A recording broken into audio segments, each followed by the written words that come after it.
السلام عليكم ورحمة الله وبركاته. اللهم صل وسلم على محمد وعلى أهله وصحبه أجمعين. ازيكم يا حبايبي؟ عاملين ايه؟ ان شاء الله يا رب تكونوا بخير وبأحسن الأحوال. النهاردة هنعمل حمام كده زغاليل. ابني احنا عم مربيين حمام، فقال لي ماما انا عايزه اكل حمام. قلت له حاضر يا حبيبي. فطلعنا امبارح كده، ذبحنا الحمام ده وبيته في محلول ملح، وعشان ريحه الزفاره وكده. وقلت ايه، انا ما كنتش هصور الصراحه، فقلت اصور معاكم كده ايه وخلاص. ف و فعندي الحمام، وعندي هعمل ملوخيه، وعندي هعمل طبعا بالكبد والقوانص بتاعت الحمام، الرز الحشوه بتاعت الحمام هعملها معاكم. بس خليكم معايا، ما تروحوش في اي حته. لو لسه ما اشتركتوش في القناه واول مره تشوفوني، تنزلوا حالا تشتركوا في القناه وتفعلوا زر الجرس على الكل عشان يوصل لكم كل جديد. وطبعا تعليق جميل كده يخلينا يشجعنا يخلينا نستمر. خليكم معايا، ما تروحوش في اي حته. يلا بينا ندخل على الفيديو. بسم الله. انا طبعا هعمل الحشوه بتاعت الحمام الاول. هشيل ده بس بقى من هنا. انا طبعا حطيت طاسه على النار. هعمل الحشوه الاول بتاعت الحمام. هنزل بشويه زيت كده حلوين.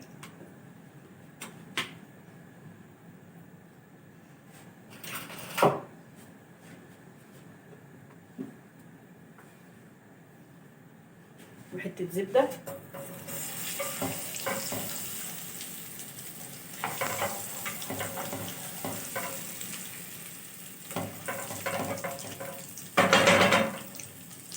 كده هنزل بالكبده، هتاخد لها تشويحه حلوه كده.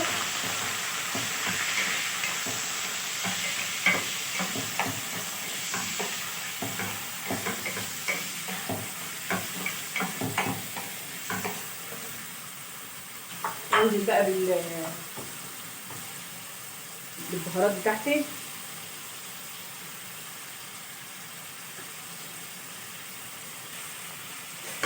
انا حطيت توابل اللحمه. هحط بقى بقيه البهارات بتاعتي، بابريكا وكاري وفلفل اسود وكمون، عشان تلون له الرز كده يبقى ايه لونه جميل كده. حطيت التوابل بتاعتي. هحط بقى البصل على طول كده. اخد له تشويحه برده، انا مش عايزاه يبقى عامل قوي، لان هو كده كده اساسا البصل اما بيستوي ما بيبانش.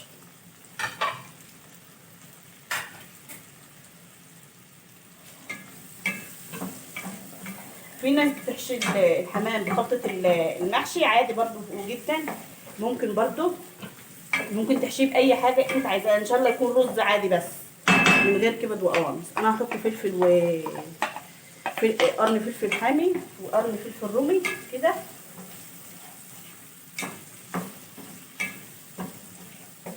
واجيب شويه ملح كانك بتعملي كبده بالظبط. في ناس بتحط على الكبده طماطم.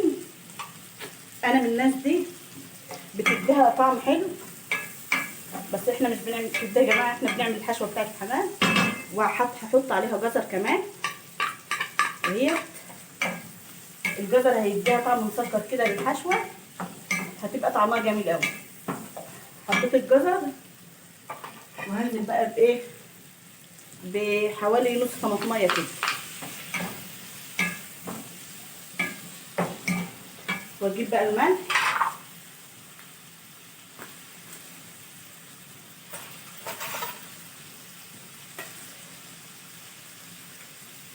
كده.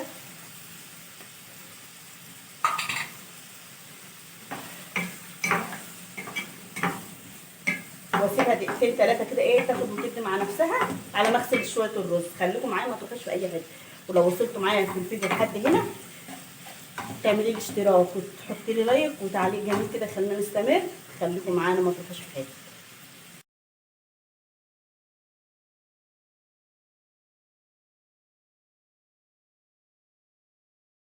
بصراحه كنت انا اعمله برز، فقلت ايه خطرت في بالي فكره كده، قلت اما اعمله بلسان عصفور كده اجربه معاكم اشوفه هيطلع شكله ايه. فجبت كوبايتين لسان عصفور اهوت، وهنزل بيهم كده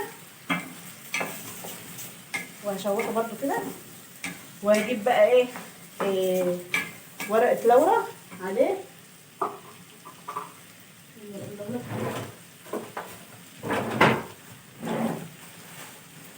ثانيه واحده، هنزل بورقتين من ورق اللورا كده. شايفين اللون اللي لسان عصفور يا جماعه؟ كانك بتعملوا رز بسمتي بالظبط.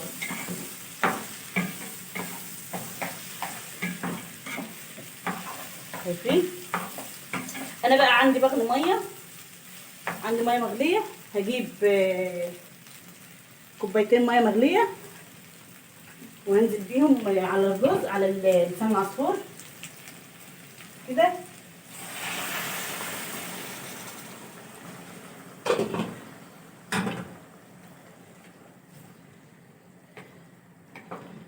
واغطيه بقى واسيبه يستوي.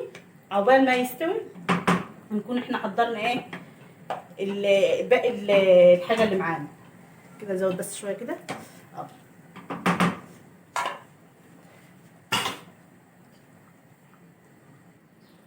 انا بقى هعمل الرز على ما الحشوه بتاعت الحمام تستوي.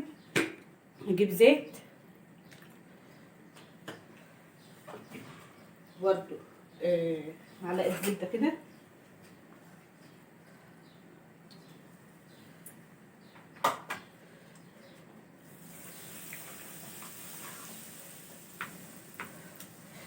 انا هعمل رز مصري يا جماعه، بس هعمله زي الرز البسمتي. هعمله رز بالخلطه، مش بالخلطه، هعمله رز مبهر كده.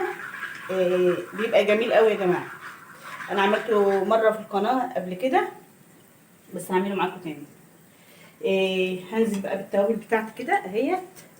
عندي كركم، وعندي كزبره ناعمه، وعندي بابريكا، وعندي كمون، وعندي توابل لحمه، وعندي ورق لورا، وعندي حبهان مطحون. هنزل بالحاجات دي كلها كده عشان لو فيها رطوبه ولا حاجه تطلع، والزيت ياخد من لون الكركم والبابريكا كده، يبقى طعمه وريحته جميله.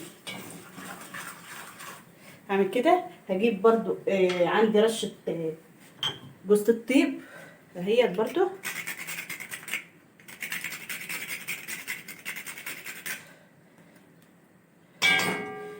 رشه بسيطه بس.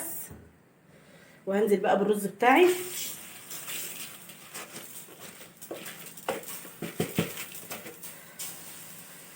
دلوقتي ده انت بتبقي طبعا غاليه ميه. شايفين الرز لون على طول ازاي يا جماعه؟ بصوا اهو. اشوح فيه بقى شويه كده عشان الرز يبقى مفلفل وجميل كده.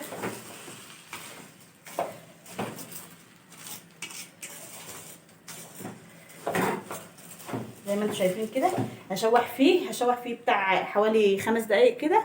وبعد ما هشوحه هوريكم شكله هيبقى عامل ازاي كده. بعد ما اشوح الرز اهوت، هحط بقى معاه عودين، مش عودين، شويه قرفه خشب كده، مش عيدان، خشب. هتخلي طعمه يا جماعه تحفه. لو عندك بقى مرق الدجاج حطي، بس انا مش حابه ان انا احط. انا كنت هعمل بشوربه الحمام، بس انا لسه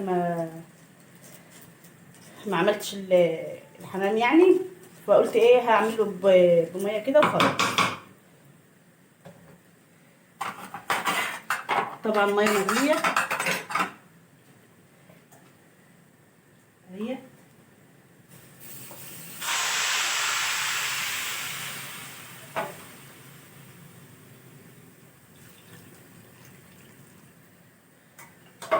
شايفين لون الرز يا جماعه هيبقى عامل ازاي؟ شايفين لون الميه بتاعت الرز اهي.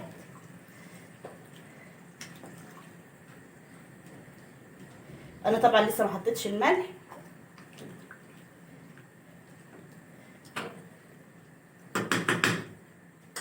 هجيب بقى الملح كده اهو،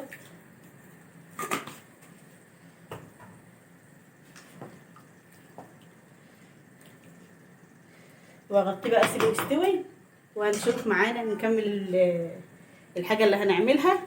لو وصلت معايا في الفيديو لحد هنا، اتمنى منك ان انت تشتركي في القناه وتفعلي زر الجرس على الكل عشان يوصلك كل جديد، وتعليق يخلينا نستمر. خليكم معايا. شايفين لسان العصفور اهوت بقى يا جماعه اهو، خلاص خد نص سوا كده. انا مش عايزاه يستوي اكتر من كده، هشيله بقى واسيبه يهدى كده شويه، وبعدين احشي بيه الحمام.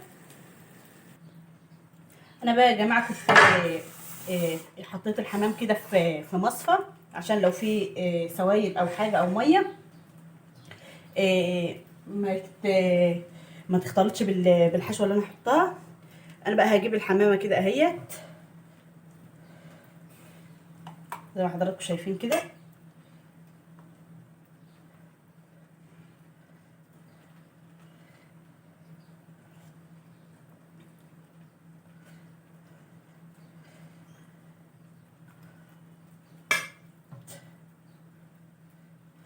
واحاول اجيب اي حاجه كده، فرشه او اي حاجه كده، وادخل الرز كده لسان العصفور. مش عارفه معلق معايا رز ليه كده. هو كده كده اساسا مستوي نص سوا، فاما هينزل في الشوربه هيكمل سواه كده. الزوايد بقى هشيلها كده اهو، واكتفه بقى دي كده. انا اجيب دي كده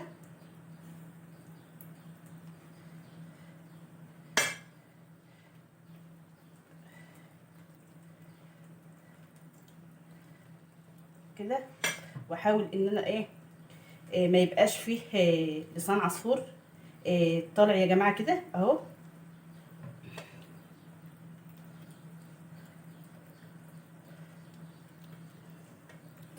نجيب بس قدام الكاميرا اهو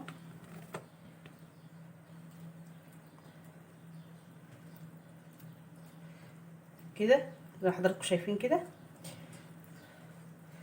وخلاص كده هي كده تمام. هكمل بقيته بقى وارجع لكم كله تاني. خليكم معايا ما تروحوش في اي حته، ولو لسه ما اشتركتش في القناه تنزلي تشتركي فيها وتفعلي زر الجرس عشان يوصلك كل جديد، وتحطي لي لايك كده يخلينا نستمر. خليكم معايا ما تروحوش. انا خلاص كده حشيت الحمام، هرصه بقى في حله كده زي ما حضراتكم شايفين كده.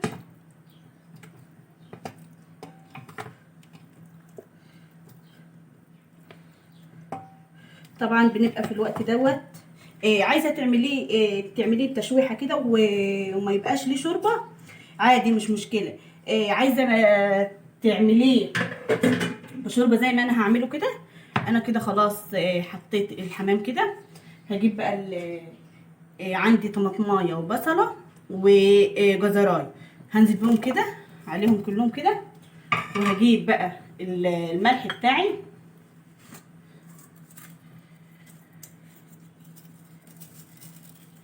كده،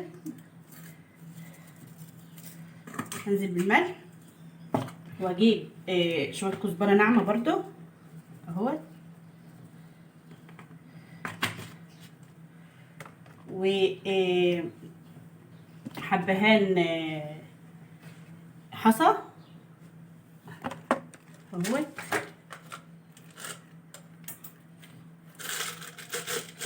حوالي 5-6 فصوص اهوت كده. واجيب طبعا ورقتين لورا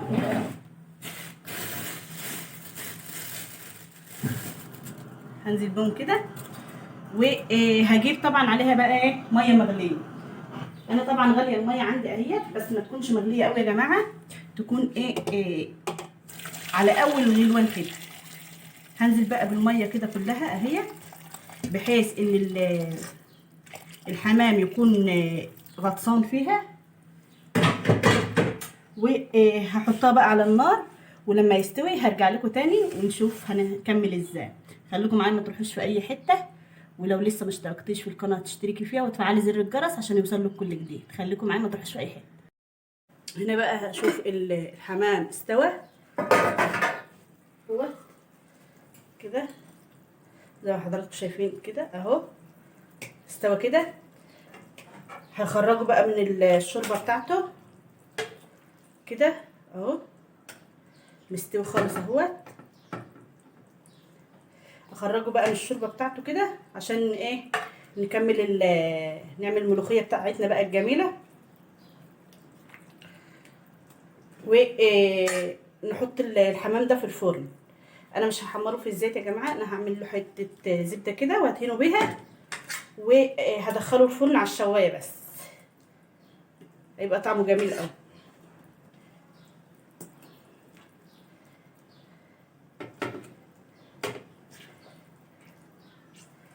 شايفين يا جماعه لسان العصفور جوه زي ما هو اهوت ما خرجش منه، والشوربه رايقه اهيت زي الفل.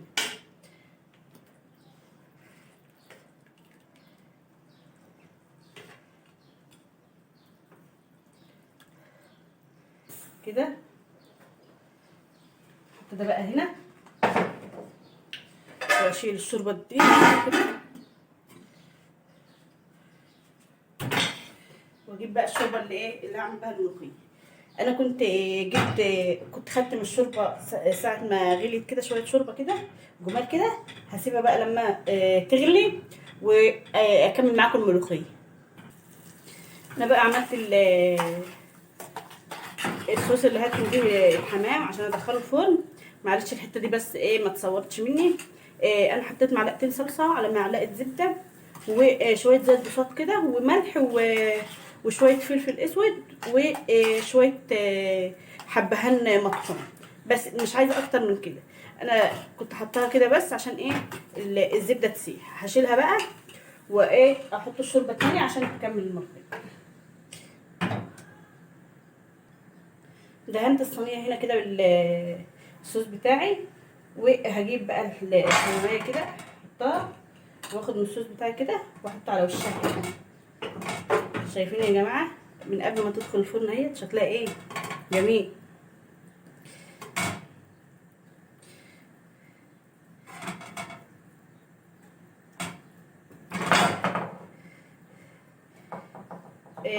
في ناس بتحمره في الزيت يا جماعه، بس انا ما بحبش احمره في الزيت عشان ساعات بيفرقع كده، مش ساعات هو على طول بيفرقع مني في الزيت.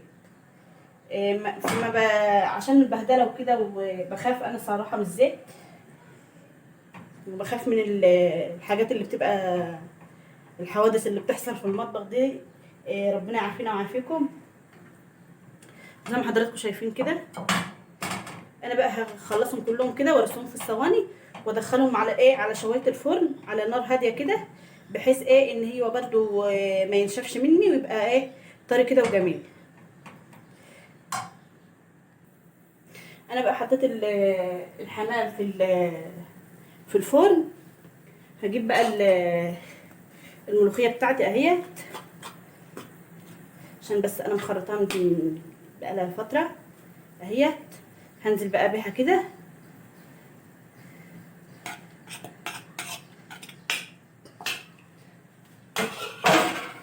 هجيب المضرب السلك عشان ما تبقاش مكلكعه كده، تبقى جميل.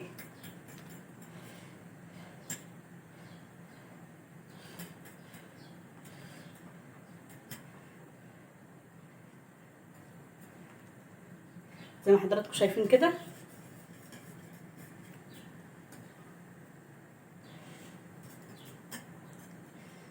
في ناس هتقولك الملوخيه كتيره، لا الملوخيه مش كتير ولا حاجه، ده هي حزمه واحده بس عشان الحله الحله صغيره. وبعدين الملوخيه يا جماعه من الحاجات اللي ما بتباتش وما بتسخنش، عشان لما بتسخن الحاجات اللي هي الورقيات كده زي السبانخ والملوخيه والحاجات دي ما بتسخنش، عشان اما بتسخن فوائدها بتقلب لسموم. ربنا يعافينا كلنا يا رب. كده هسيبها بقى تاخد لها غلوه كده واشيل الريم بتاعها ده عشان انا كنت غسلاها وكنت مستعجله عليه فما صفتهاش كويس وما نشفتش كويس مني. هعمل بقى الدقه بتاعتها. خليكم معانا ما تروحوش في اي حته. بس لو لسه ما اشتركتش في القناه ووصلت معايا في الفيديو لحد هنا، تنزلي دلوقتي حالا تشترك في القناه وتفعلي زر الجرس عشان يوصلك كل جديد من عندنا، وتعليق جميل كده يخلينا يشجعنا يخلينا نستمر. خليكم معايا ما تروحوش في اي حته. انا بقى كنت لقيت الحله اللي هعمل فيها الملوخيه، لقيتها صغيره كده ومش هبقى واخده راحتي فيها، فنقلتها في حله كبيره كده. وايه هنقلها بقى هنا كده عشان اعمل الطشه بتاعت الملوخيه كده. جبت كده وقفي بقى، هجيب شويه زيت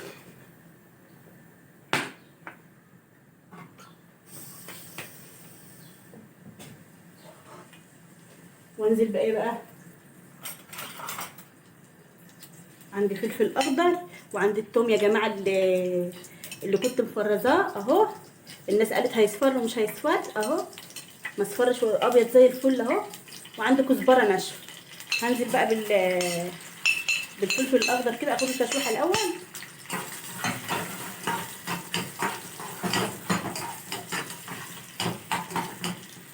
كده. وبعدين بقى انزل بايه، بالتومه وعليها شويه الكزبره.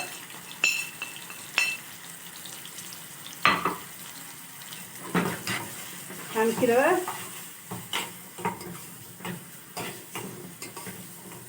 في الوقت ده الملوخيه زي ما حضراتكم شايفين كده بتغلي اهي. هطفي عليها النار خالص كده واسيبها بقى مع نفسها.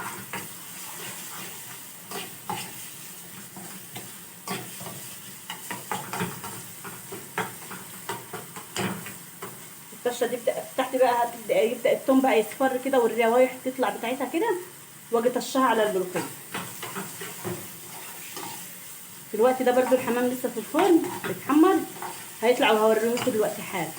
هخلص بس الطشه بتاعت الملوخيه.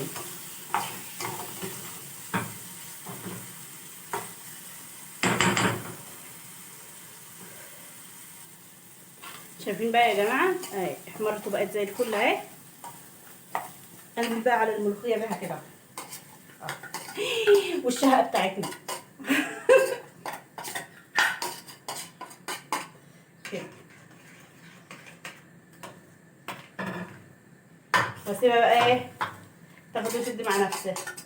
انا حاطه ملح يا جماعه على فكره في الشرب.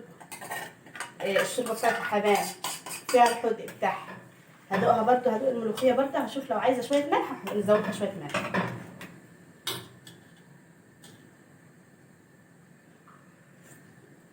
جميله يا جماعه، جميله جميله والله. لا عايزه ملح ولا عايزه اي حاجه.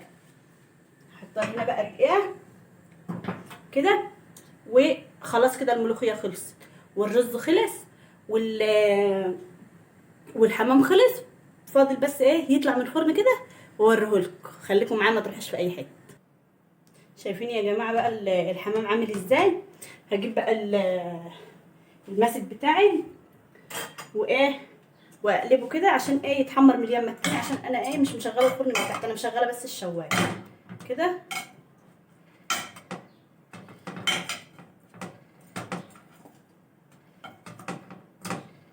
وادخلها الفرن تاني.